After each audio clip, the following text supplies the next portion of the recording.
buenos días, bienvenidos a las entrevistas en Religión Digital. Hoy nos acompaña Juan Antonio Delgado. Juan Antonio, muy buenos días. Muy buenos días. Vienes a hablarnos de un nuevo libro de otro personaje muy conocido en su época que desgraciadamente, para los que desgraciadamente no hay demasiada memoria, este libro probablemente, ahora no lo dirás tú, es un homenaje y una reivindicación a esa memoria. Vienes a hablarnos de Francisco García Salve. Sí. La primera pregunta es obligada para alguien de mi edad. ¿Quién es Francisco García Salve? Porque no fue. Sigue siendo. Sigue siendo. García Salve nació en 1930, o sea que va camino de los 85 años, de la generación de Mariano Gamo, que aquí también presentamos su biografía. Esto es. García Salve, ¿quién es? Pues es un muchacho que nace en un pueblecito de Palencia y que con el tiempo le dan una beca y se mete a hacerse jesuita. Es uno de los jesuitas que también ha escrito un montón, 40 libros por lo menos, que yo computara, y es un hombre que se dedica en un tiempo a escribir, a editar artículos, libros, y luego tiene un cambio él importante. Es un hombre dedicado al yoga, pero también es un hombre dedicado con el paso del tiempo a todo lo reivindicativo, social, político. Y entonces, ¿dónde acaba ese hecho más importante y dónde comienza realmente el procesado en el 1001, en el sumario 1001? Es Junto uno de a los... Sartorius, Camacho, él es el jesuita que es procesado. Está aquí la foto de los procesados, que las metes en el libro. Y García Salve es uno de los procesados por aquellas luchas que tenía ese sector. ¿Por qué fue procesado?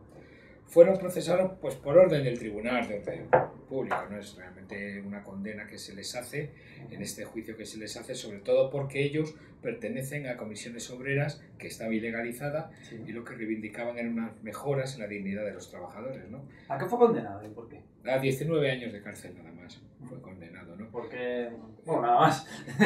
Y nada menos, ¿no? Junto con los otros miembros activos del proceso 1001, fueron condenados sobre todo por defender y criticar el régimen franquista, ¿no? Contra los derechos humanos, ¿no? ¿Estuvo en la cárcel? Estuvo en la cárcel. ¿En la Concordataria o en una cárcel...? Estuvo en ambas, estuvo en Carabanchel años y estuvo en la Concordataria de Zamora también.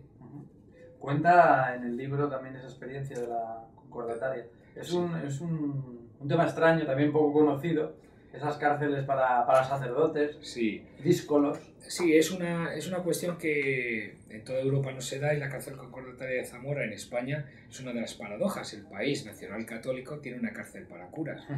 Claro, empezaba a haber muchos problemas, sobre todo con curas vascos, con sus reivindicaciones nacionalistas, y entonces en medio de esos curas vascos llega García Salve, también llega Mariano Gamo, ¿no?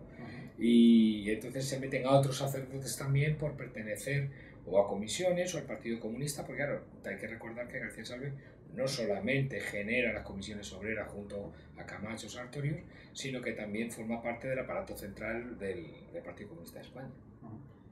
Era muy difícil ver en aquella época o comprender que un sacerdote, casi que un cristiano, formaba parte del Partido Comunista. Sí, date cuenta que además que García Salve pertenecía a una aristocracia que era el jesuitismo, ¿no? La Compañía de Jesús. Yo ya te comentaba que estaba trabajando a Llanos. Los jesuitas eran la aristocracia de la Iglesia, ¿no? Y él además pues tuvo una intervención, en el libro se cuenta, muy importante contra toda la sociedad burguesa bilbaína, sobre todo contra el clan Ibarra, ¿no? Y luego pues él tiene que ir a ver a Rube a decirle que él no entiende que los jesuitas estén desclasados de los pobres. Curiosamente los jesuitas, esa burguesía eclesiástica, entre los jesuitas aparecen tres personajes que tú has tratado: García Salve, Jesuitas y Papeles, el padre Gamo, Llanos, que están ahí, que pertenecen a la compañía. ¿Cómo se casa? Es difícil. También son personajes... Diez Alegría. Que se me ha olvidado. Sí, Diez Alegría, no Gamo. Son personajes también que tienen una relevancia importante. José María Diez Alegría, después de llevar más de 40 años en la compañía, yo aquí presenté, amablemente me pedisteis la presentación de los libros, y es un jesuita pues que realmente le desclasen. Él en el 75 deja de pertenecer a la compañía, y deja de pertenecer sobre todo porque él no se retractaba de lo que planteaba de la obediencia. Ya nos perteneció siempre a la Compañía de Jesús, pero fue un hombre que desde el 55 se fue al pozo a vivir sui generis en la compañía, porque él no vivía en una comunidad de la compañía, sino que en eso que habían formado en el pozo había algunos jesuitas y ya no siempre fue muy particular viviendo su identidad y cercanía a la compañía realmente, ¿no? Y el mismo García Salve, que estuvo muchos años, ¿no?, en la propia Compañía de Jesús, fue el director y uno de los redactores principales del Mensajero, y en Hechos y Dichos, ¿no? Y además fue un hombre dedicado y estudioso y uno de los valorados por sus... Luego es paradójico, todos ellos estaban formados en las humanidades más perfectas, ¿no?, en el suarecismo, ¿no? Y entonces luego fueron realmente expulsados o ellos solicitaron el irse de la compañía, ¿no? Pero bueno, es una trayectoria de jesuitas díscolos. ¿Dónde está, eclesiásticamente hablando, García Salve hoy? García Salve, lo que se dice hoy, es un hombre dedicado a vivir en su barrio, a compartir con los vecinos. ¿Dónde vive? Él vive cerquita de aquí, cerquita del barrio Pilar, vamos, en una zona obrera, y entonces él hace una vida pues de una persona que va a cumplir 85 años, ¿no? Él también no quería que esta biografía se diera. Entonces yo desde el 2011 empecé a trabajar con él, a entrevistarle, a pedirle que fuera contándome cuestiones más de él, y sobre todo él no quería salir de su vida oculta. Él llevaba desde el 2000 que dejó de ser abogado laboralista, estudió en la cárcel de Zamora Derecho, luego se dedicó a ser abogado laboralista en comisiones obreras, y terminado ese periplo, él ahora ya se ha dedicado a escribir, a hacer poesía. Es un hombre que escribe muy bien, con una cabeza muy lúcida, pero él vive en el Nazaret de su barrio con su gente. Habláis en el libro entrevista, en las partes de entrevista que le haces, habláis del tipo de iglesia que él vivió y por la que él peleaba, una iglesia comprometida con los pobres. ¿Cómo ve García Salve la iglesia actual? La iglesia actual en una doble vertiente, la iglesia española que aún hoy estamos viviendo y la iglesia que parece representar el Papa Francisco, con esa idea de vuelta a la iglesia pobre y para los pobres.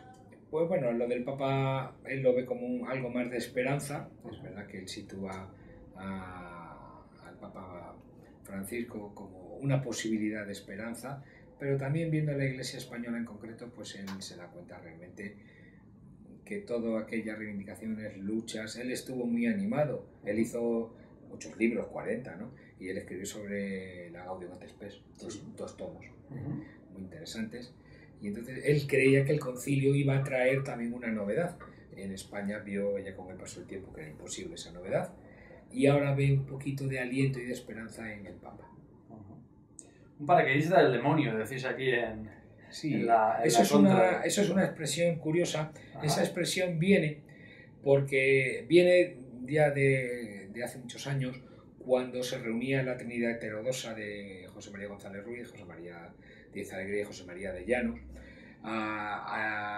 Había canónigos de la Catedral de Málaga, de la que pertenecía el mismo González Ruiz, que le llamaban a esta Trinidad heterodoxa paracaidistas del demonio, que donde aterrizaban siempre había problemas en la iglesia, ¿no?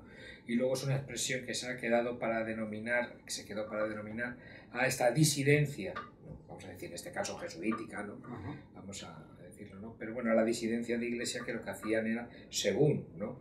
Pero bueno, esto se dio también en Zamora, ¿no? Es curioso, sobre todo estudiando toda la trayectoria de Llanos también, como en Zamora en el año 72 Busarrais es realmente expulsado como obispo de Zamora en mitad del problema de la cárcel concordataria. ¿Por qué protesta contra la...? Porque todo el tema de los canónicos de la Catedral de Zamora, esta imagen del canónigo que representa la ortodoxia, ¿no?, lo que hacen es escribir y realmente decir que el obispo, ¿no?, o los curas o lo que apoyan aquella forma de ver la iglesia, la sociedad. Hay un tema que es muy interesante, que es cristianismo para hombres sinceros. Esto todos los jesuitas disidentes lo tocan, o como título de libro o como idea central. El cristianismo todavía está inédito y debe realizarse y vivirse por hombres sinceros, hombres y mujeres. ¿Hoy sigue viviendo esas ideas? Perviven, yo creo que en pequeños núcleos sí perviven. Esto también se preguntaba cuando yo presenté el libro de García Salve. ¿Hay continuidad? ¿Hay posibilidad? ¿Hay pequeños gérmenes? Pues sí, yo creo que hay comunidades cristianas, ¿no?, comunidades sencillas que están viviendo esta experiencia de cristianismo para hombres sinceros, movimientos, ¿no? Algunos pequeños movimientos de la Iglesia, ¿no? Pero bueno, todo en un tamaño reducido, creo. Decís al final en la solapa del libro, militancia obrera, fe y marxismo, sindicalismo, filosofía de la conciencia. ¿Son compatibles todos estos términos? Lo hicieron todos estos personajes, curiosamente, en su faceta más académica, y no digamos en la praxis, ¿no? Pero en la faceta académica lo hicieron.